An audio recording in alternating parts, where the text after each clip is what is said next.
My Arduino Sketch is what I call a gesture processor. It interprets button presses of various speeds and durations and does multiple things based on the timing of the presses. I have a GM67 to 80 turn signal lever. Here's a picture of what it looks like. And it has a single button on the end for setting the cruise control. There's two switches inside that button, or switch contacts, I should say. One of them switches at about 1/8 of an inch deep, and the other switches at 1/4 of an inch depression. The buttons will go down another 1/8 of an inch or so. It doesn't serve any function other than to give you the feel. And so, it pushes in for a total depth of about 3/8 of an inch. The plug is a 3-position printed circuit card edge with pads spaced at 1/8 of an inch apart, or 3.175 millimeters. The shallow switch contact is normally closed and it's wired to pin 1, which is right here. And the deep switch is normally open and it's wired to pin 3, and pin 2 is the common. So here's a demo of what I have so far for interpreting these gestures. I have my switch hooked up to the Arduino here, and then I have a variety of LEDs to show output actions that could be sent to transistors and to switch relays. A button activity followed by a pause causes data about the button activity to be captured in an array. The odd elements are what activity actually happened. So this 1 and the 4 and the 13, for example, in this output of the array, are what action happened: a shallow button press, a shallow button release, and in this case a timeout of a timer. The even elements of the array are the amount of time that has passed between the activities.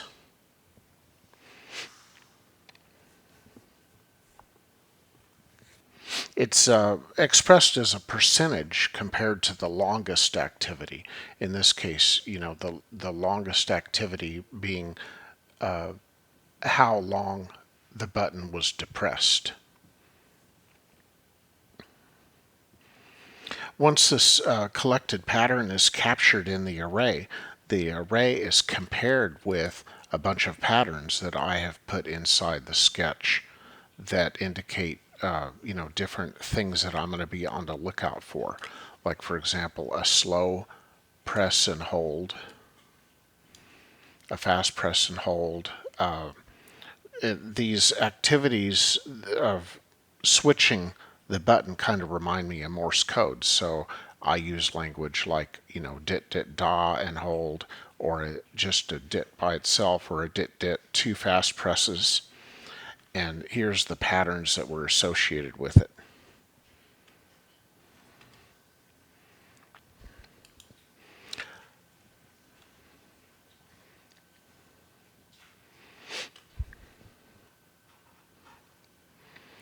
You can see that when I press the button in, these first 2 green LEDs just simply indicate the activity that I've done on the button. They're connected almost directly to, or they switch in conjunction with the button contacts.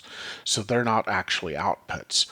But if I press the button according to a pattern that I'm trying to detect, then a particular output LED will turn on or turn off.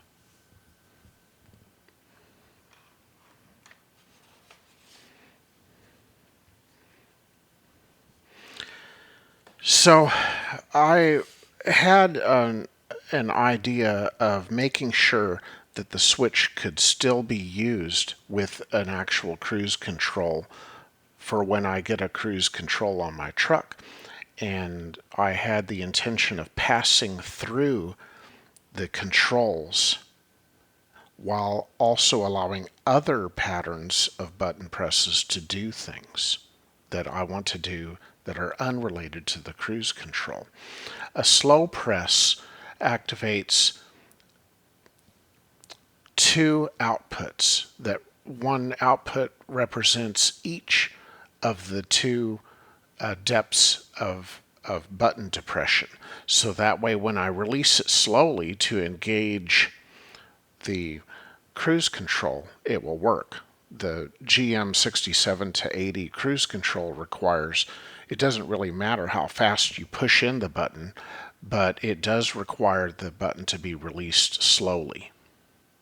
And you could hook up relays to these two outputs and control the cruise control from that. A fast press and hold activates yet another output, and it stays active until you release the button.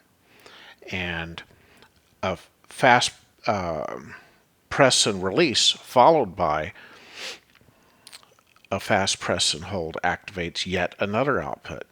And here's another one that we can do. We can do dit dit and then press and hold, and yet another one. These types of controls might be handy to do things. When you want your finger to control how long the device you are controlling is powered, things like power window control or push button start. I have other patterns like a dit turns on an output, and you could do another quick press to turn off the output. If you do two fast presses, it could turn on an output that just stays on for 1 second and then turns back off. Here's a dit dit dit. It turns this one on for 2 seconds and then turns off. Da dit. That'll turn that one on, and you could turn it off by repeating the pattern. And then da dit dit. Let me show you what happens when I miss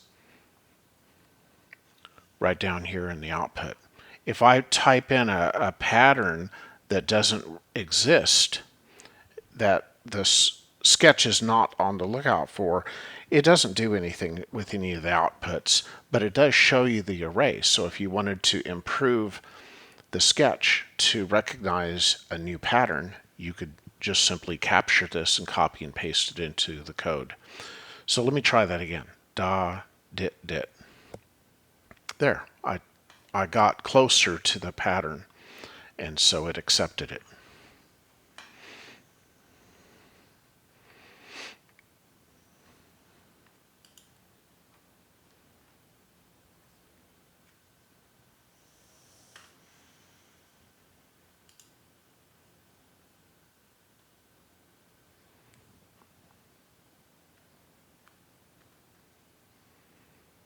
And here's another pattern. Dit, da, dit.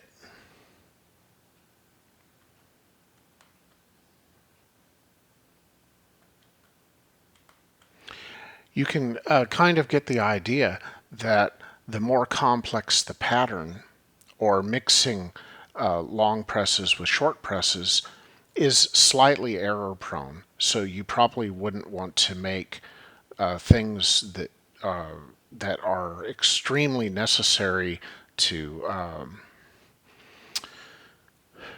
be, deadly accurate. You probably wouldn't want to use the more complex patterns.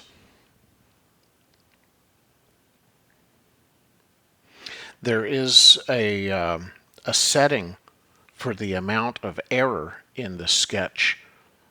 It's set to 20% by default, but you could actually make that a bigger number or smaller number to affect how easily the sketch detects your pattern of movement, or to make it more sensitive to your exact timing that you want. You can expand the sketch to detect many patterns, perhaps the whole Morse code alphabet, for example. There's really no limit to what you can do. You can also program it to detect different speeds of button presses and releases, like I've shown you, and you can detect shallow presses and releases. You could add other inputs to the pattern, such as, pressing a horn button or brake pedal. You could just add inputs to it and then store the activities that happen on those various buttons and pedals in your car to go into the array and to be considered as a part of a pattern. You'll be limited by having to remember what all those patterns control, and you may need to improve the memory handling of the sketch or use a microcontroller with more memory if you have a lot of patterns and you need to store a whole lot. An example might be using an Arduino Mega or an AT Mega 1284P or a Teensy instead of this one right here is a Arduino Pro Mini knockoff. Let me just show you a couple of things in case you're curious about what I've set up here. I have this power supply right here, a brick kind of power supply. It outputs 18 volts, and it goes onto my board right here, and it goes into this steps down to 5 volts, and that is what actually powers the Arduino. And then I have a variety of outputs coming from all over the board, from pins 5 all the way up through 13, and then A0 through A3, all hooked up to these various LEDs so I could demonstrate for you what the sketch does. And then all of the LEDs have their own resistor. Most of them have a 1K resistor, but the green LEDs need to be a little bit brighter. They're kind of dim, so I put 470 ohm resistors on those. And then input from the switch comes through this connector. I made a little receptacle for the connector out of a piece of plastic and rubber band and some terminals, and I plug it in over here. And then those inputs go over here to pins number 3 and 4.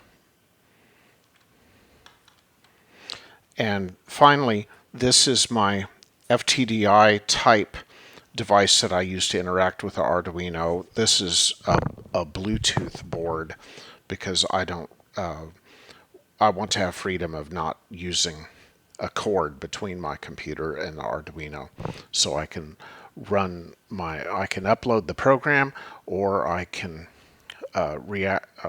interact with the Arduino using a serial monitor over Bluetooth. That's the whole tour.